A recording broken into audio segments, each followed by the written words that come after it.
bueno, Leo lo conocí porque fue docente mío también, como les contábamos, tuvieron a Maruje en la primera charla y estuvimos hablando acerca de algunos y algunas docentes que formaron parte de esas primeras cortes de la Tecnicatura de la UNED.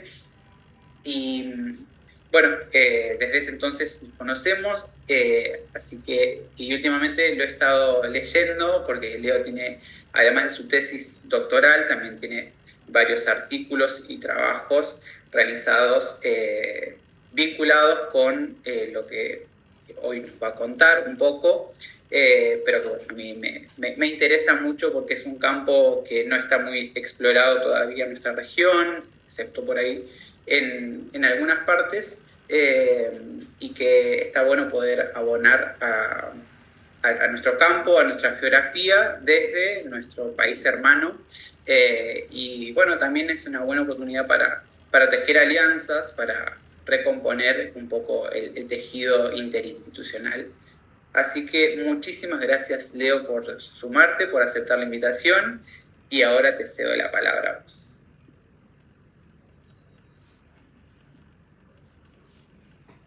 ¿Estás muteado, Leo? Perdón, estaba desmuteado. Bueno, muchas gracias por invitarme. Me encanta participar de estas instancias y bueno, ir conociéndonos. Creo que es algo que hace a la vida académica y al poder disfrutar de los encuentros. Así que bueno, Gabriel, te agradezco enormemente hacerme como partícipe de estas instancias y bueno, y espero estar a la altura de lo que se espera. Sí, nos conocimos, ¿cierto? Hace ya como 10 años en Paraná, éramos unos niños y bueno, pasa el tiempo y seguimos trabajando más o menos en las mismas cosas, así que bueno, eso quiere decir que hay también como un compromiso con la temática. Gabriel me invitó a hablar un poco de lo que he venido investigando en los últimos tiempos, que tiene que ver con la relación de las comunidades sordas con la escritura. A mí particularmente me interesaba ese tema de las relaciones de la comunidad sorda con la escritura y de alguna manera esta idea de la pregunta, ¿no? ¿Los sordos escriben? ¿Cómo escriben? ¿Qué les interesa escribir?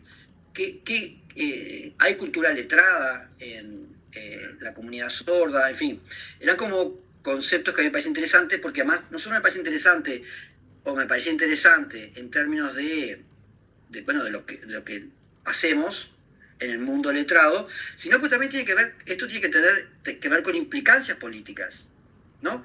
Esto de decir, por ejemplo, que la LSU o la LSA son lenguas ágrafas, tiene una implicancia política que a mí me parece gigante, y ya les digo que yo hace años que ya no digo más que la LSU es una lengua ágrafa porque me parece que es muy estigmatizante, y lo que decimos ahora en Uruguay es que la LSU es una lengua letrada sin escritura.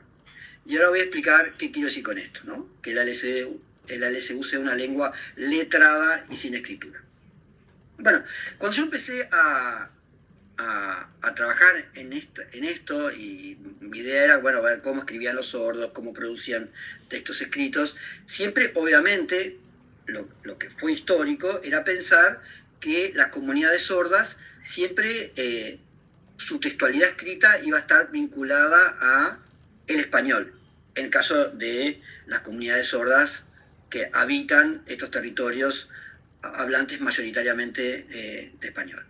Entonces, siempre se pensaba, bueno, esta era la hipótesis, o lo que se sostenía y lo que sostuvo toda la educación bilingüe hasta hace poco, por lo menos en Uruguay. Esta idea de que las comunidades sordas hablan en lengua de señas en la oralidad, pero que a la hora de la parte letrada y de escritura, bueno, tenían que escribir en español. O sea que siempre se pensó esta extrema distribución funcional de lenguas para las comunidades sordas, por la cual esta distribución decía así: en la oralidad, lengua de señas; en la escritura, lengua oral. Entonces, bueno, de alguna manera estamos pensando en lengua de señas ágrafas y culturas letradas en torno a una lengua oral. O sea, no nos imaginábamos la posibilidad de una cultura letrada en torno a las lenguas de señas. Y así se consolidó el bilingüismo. Y yo creo que en muchas zonas así sigue manejándose el bilingüismo.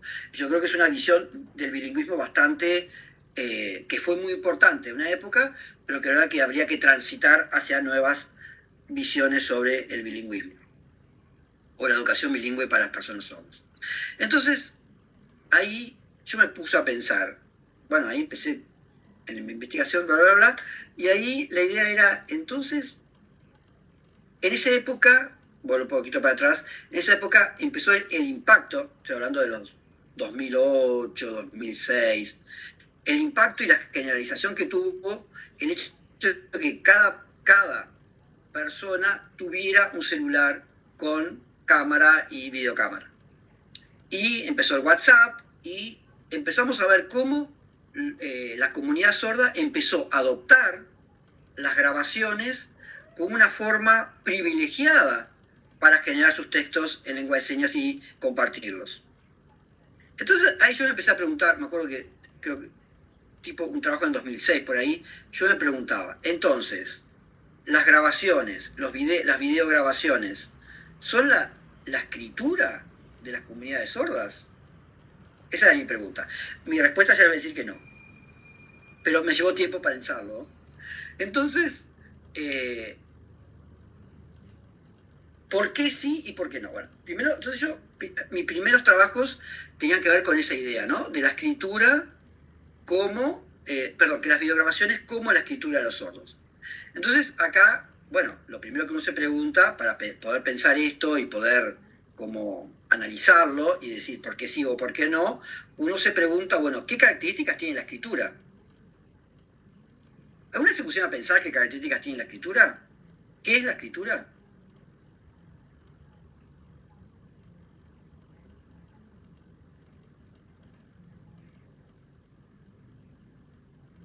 Gabriel, ¿vos me podés compartir? ¿Puedo hacer, escribir algo?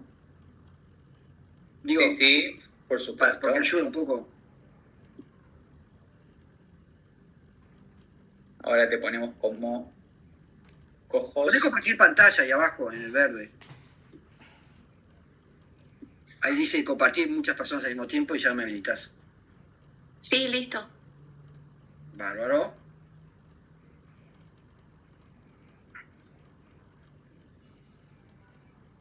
Bueno, tengo que ver ahora, a ver qué quiero compartir.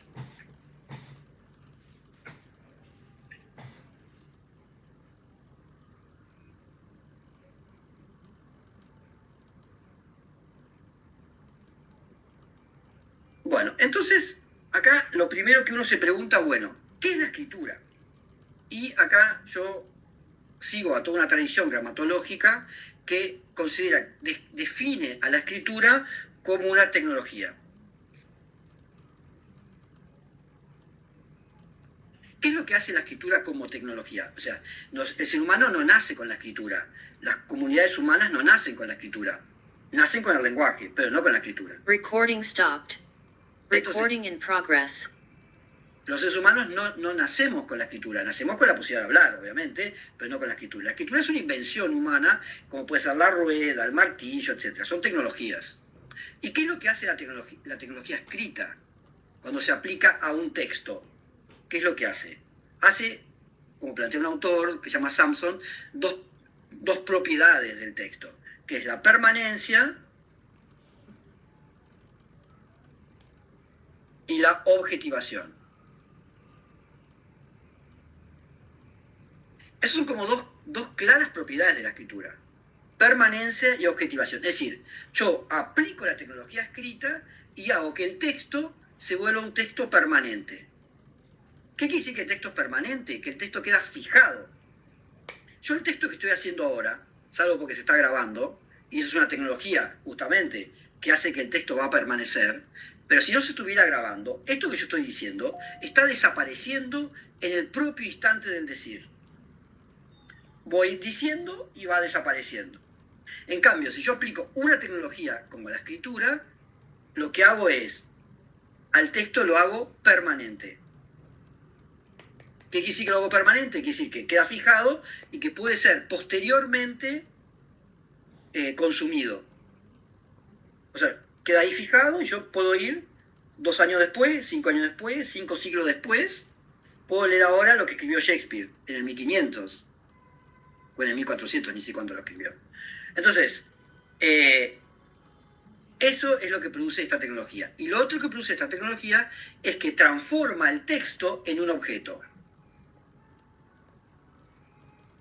Esto hace a un cambio totalmente de la experiencia que tenemos los humanos con nuestros textos. Porque cuando el texto es evanescente, que no es un objeto, yo no tengo manera de analizarlo, manera de verlo, manera de entender cómo son sus unidades. Simplemente el texto está ahí y se va yendo. Imagínense que yo les dijera, bueno, hagan un análisis gramatical de los verbos que yo usé en las 2 oraciones anteriores. ¿Podrían hacerlo? Claro que no podrían, porque no se acuerdan de las oraciones que dije. ¿Por qué? Porque el texto es evanescente, no se transformó en un objeto. Entonces, en el momento que el texto se vuelve un objeto, ahí es que yo puedo realmente verlo, ver sus unidades, ver las palabras, ver los verbos, ver la sintaxis.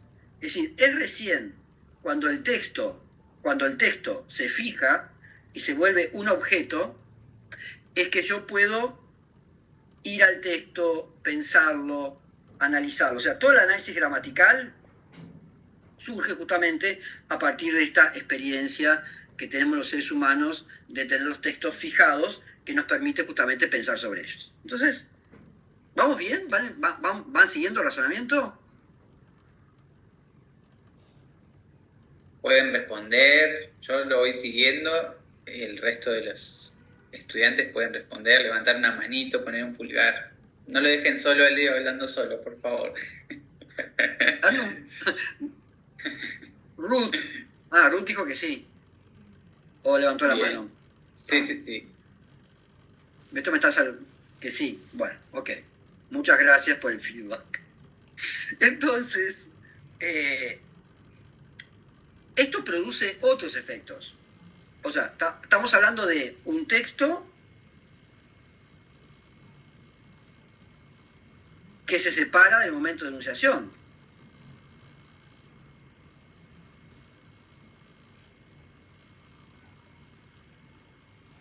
Es decir, se descontextualiza como texto. Es decir, por ejemplo, yo digo, saca eso de ahí. Si yo digo saca eso de ahí, vos para entender lo que estoy diciendo, tenés que entender de qué estoy hablando, qué es lo que hay que sacar, a quién va dirigido, de dónde hay que sacarlo.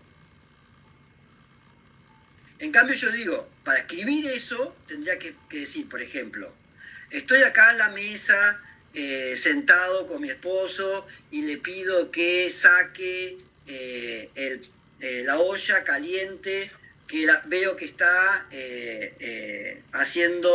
rompiendo la mesa de madera tan linda que tenemos. Entonces, al separar el texto del momento de enunciación, yo necesito desarrollar una sintaxis mucho más potente. Porque yo saca eso de ahí, mi texto está compartiendo significados con el contexto físico. Si yo tengo que sacar eso del contexto físico y volverlo un texto escrito de verdad, tengo que aclarar todas las coordenadas. ¿Dónde estoy? ¿A quién se lo estoy pidiendo? ¿Qué estoy pidiendo que saque? ¿Y que sacar de dónde? Algo que no dirían si estuviera en la oralidad, porque no necesito, sería aburridísimo. Si yo voy, en vez de decir saca eso de ahí, le digo a mi esposo, mira, eso es la olla, estoy hablando de la olla, y te pido a vos que saques la olla de ahí, de arriba de la mesa. O sea, uno no habla así. ¿Por qué? Porque uno cuando habla oralmente, uno articula el contexto con la sintaxis.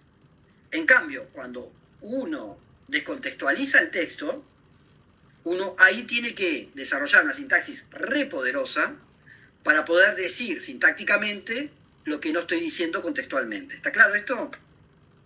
Entonces aquí se desarrolla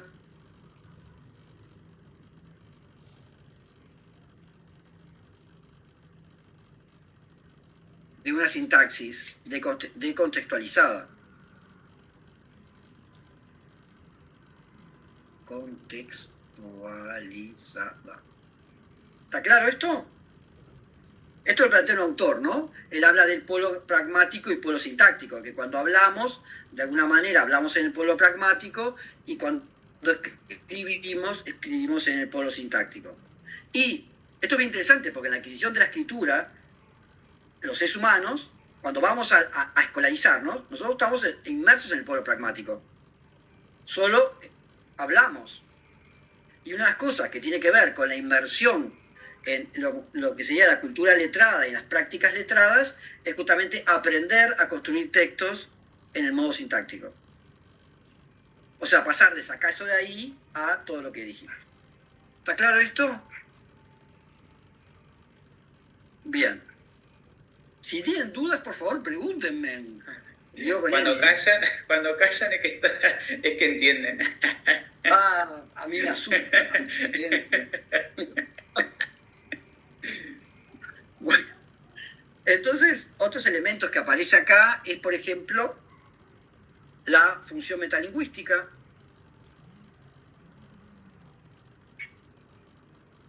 Para algunos autores, en realidad, cuando estamos en la oralidad, no tenemos una verdadera función metalingüística. Podemos decir, dudé, o esto me cae mal, así no lo dije bien, pero no mucho más que eso. Pero esta idea de palabras, letras, oraciones, es una idea que es muy propia y efecto de la escritura. Es decir, nosotros reflexionamos sobre las unidades que la escritura nos ofrece. Y no reflexionamos sobre las que nos oculta. La escritura oculta muchas cosas de la estructura lingüística. Y sobre eso seguro que no tienen idea. Por ejemplo, unas cosas que oculta la escritura son la nuestra, ¿no? Porque las japonesas sí. Pero la nuestra, una cosa que oculta es, por ejemplo, la morfología de la lengua, en las lenguas orales, ¿no? A nosotros nos oculta la morfología de la lengua. Por lo tanto, es muy difícil que un hispanohablante o una hispanohablante reflexione sobre el nivel morfológico. Para cualquier hablante que no tenga mucha reflexión gramatical, de las letras pasamos a la palabra, porque es lo que nos muestra la escritura. Pero hay la morfología, que es algo intermedio entre la letra y la palabra, eso no te lo muestra la escritura. Por lo tanto, es difícil que podamos reflexionar. Entonces, hay un desarrollo del metalenguaje que está vinculado a lo que la escritura nos muestra y que luego se potencia con el desarrollo de las gramáticas descriptivas, de los diccionarios, etc. Que las gramáticas descriptivas y los diccionarios trabajan a partir de la escritura. Es decir, tiene que ver con el desarrollo que permite la escritura, que es una tecnología que lo que hace es hacer explícitas las unidades de la lengua. Otro elemento que la escritura produce es lo que llamaríamos la interpretación. ¿Qué es la interpretación?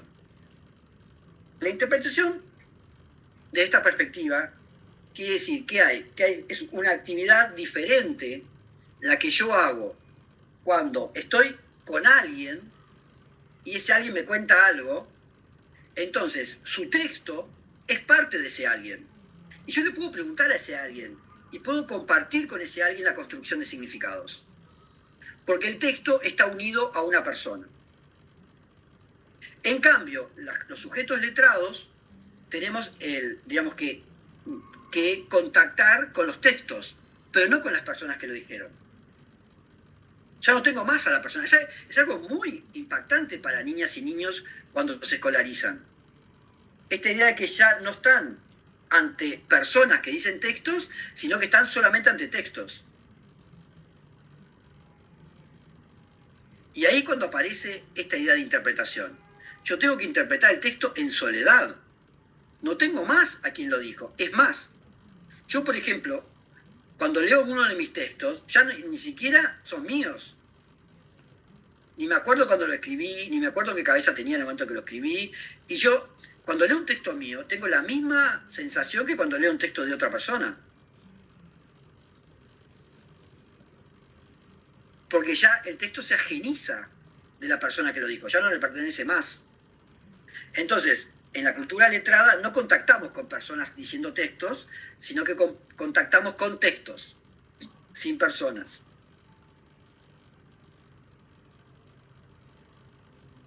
¿Está claro esto?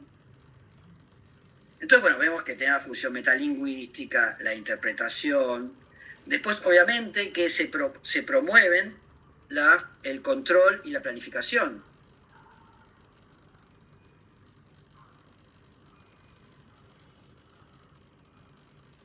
Es muy difícil controlar y planificar lo que uno dice.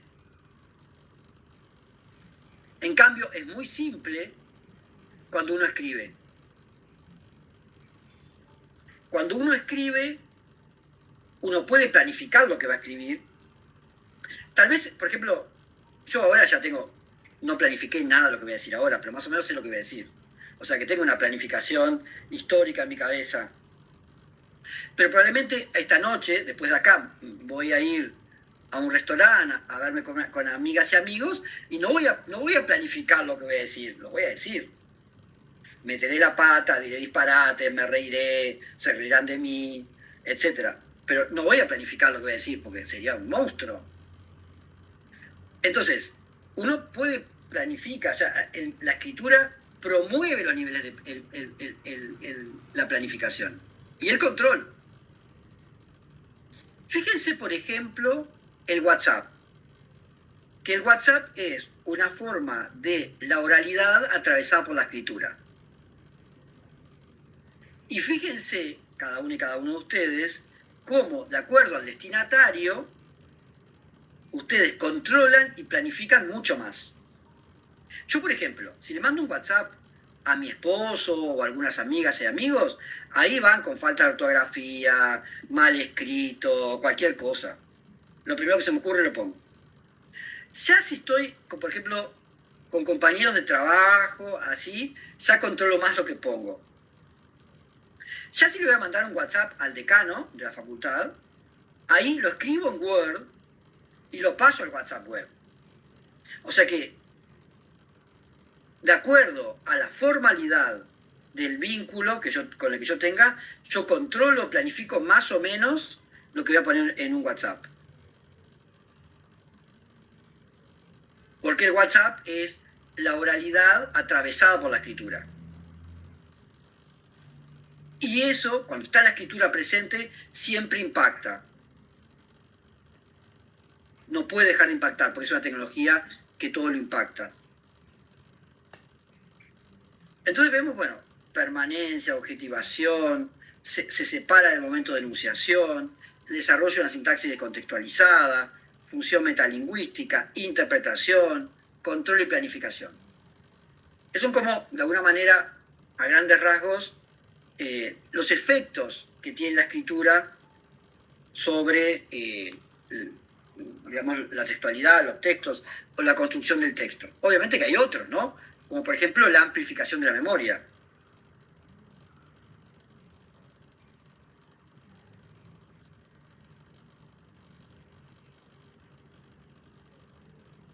Por ejemplo, muchos y muchas de nosotros escribimos en un cuadernito o en la agenda, por ejemplo, la lista del supermercado. Porque nos genera mucho trabajo y de alguna manera acapara nuestra memoria a corto plazo tener que acordarnos de la lista del supermercado. O tener que acordarnos de las actividades de la semana. Por ejemplo, yo no llevo agenda y eso me estresa un poco. A veces quedo tan estresado que me levanto y escribo todo lo que se me ocurre que tengo que hacer. Y ahí ya quedo liberado. Porque ahí quedo sujeto a lo que escribí. Por ejemplo, hoy no tenía ni idea que tenía que dar esto acá. Si Gabriel no me hubiera mandado un WhatsApp para avisarme, pero ni me acordaba, pero nada. Entonces es así, porque yo tengo esa mala costumbre. Pero sí hago listas de supermercado. Que eso... Pero eso tampoco las hago. Bueno, sí, depende. Pero, o sea, amplifica la memoria. ¿Está claro esto? Bien, entonces la pregunta que acá yo hago es, los videos o los audios para los oyentes, los videos, las grabaciones en términos en generales, ¿comparten estas propiedades? ¿Hacen que el texto sea un objeto permanente? Sí. O sea, permanencia y objetivación están. ¿Hace que el texto se separe en el momento de enunciación? Sí. Porque yo grabé un texto y yo puedo ver el texto 1 año después, 5 años después, 20 años después, 100 años después. Se desarrolla una sintaxis descontextualizada, y claro, porque en realidad cuando yo grabo un texto tengo que tener en cuenta que en realidad quien lo va a ver no comparte mi aquí ahora. Por lo tanto, tengo que construir una sintaxis donde todo se diga sintácticamente. No puedo hacer uso de elementos contextuales porque no los están. ¿Se desarrolla la función metalingüística? Y sí, porque en la medida que yo veo un texto, puedo analizarlo, puedo trabajarlo, puedo ver sus unidades, puedo pensar sobre el texto. ¿Se desarrolla la interpretación? También se desarrolla la interpretación, porque yo ya no tengo más a la persona que grabó el texto. Tengo el texto nomás. Y yo en mi soledad, tengo que dar cuenta de ese texto. ¿Hay control y planificación? Hay control y planificación, porque yo, cuando hago una videograbación o una audiograbación, yo planifico, puedo hacer una macroestructura, puedo hacerme un guión, puedo grabar a partir del guión que hice, y amplifica la memoria, bueno, sí también, aunque por las investigaciones que hemos hecho, en general no se utiliza las videograbaciones para esta actividad, tanto. Sí que amplifica la memoria porque, digamos, la información queda fijada, pero es raro que alguien haga una lista de supermercado videograbándola o audiograbándola. En general, las listas de supermercado y la agenda se llevan más por la escritura que por los videos, lo cual no quiere decir que no se pueda, ¿no? Entonces, hasta acá, ¿cómo vamos con mi razonamiento? Ya vamos y 38. No sé, digo. Sí. De tiempo estamos ahí ya en unos minutos, ya podemos ir cerrando. Y lo otro que me dicen es si podemos dejar de compartir porque algunas personas sordas no están pudiendo ver bien al intérprete. Ah, perdón, me habían dicho antes. No, recién me acaba de llegar un mensaje. Bueno, entonces recordemos todo lo que acabo de escribir y pensemos si esas propiedades se aplican o no a los videos. Yo creo que sí se aplican, ¿no? ¿Estamos de acuerdo?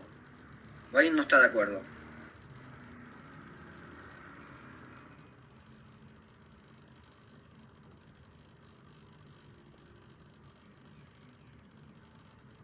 Mauro. Ah, Mauro que sí, que sí. Ah. No, en realidad tengo una pregunta. Porque el ítem que desarrolla relacionado con la... se me confunden los conceptos, no sé si es el de la descontextualización o el de la interpretación, pero al tener un video grabado de una persona señante, de alguna manera estoy entendiendo la intención del mensaje también, dado que en lengua de señas hay mucho trabajo con un manual que expresa no solo el texto fuera de contexto, sino también la intención del señante, lo que quiere decir, el modo en que lo quiere decir. ¿Eso de alguna manera influye? Bueno, claro, ahí estamos viendo entonces las características diferentes que tiene la escritura de un video.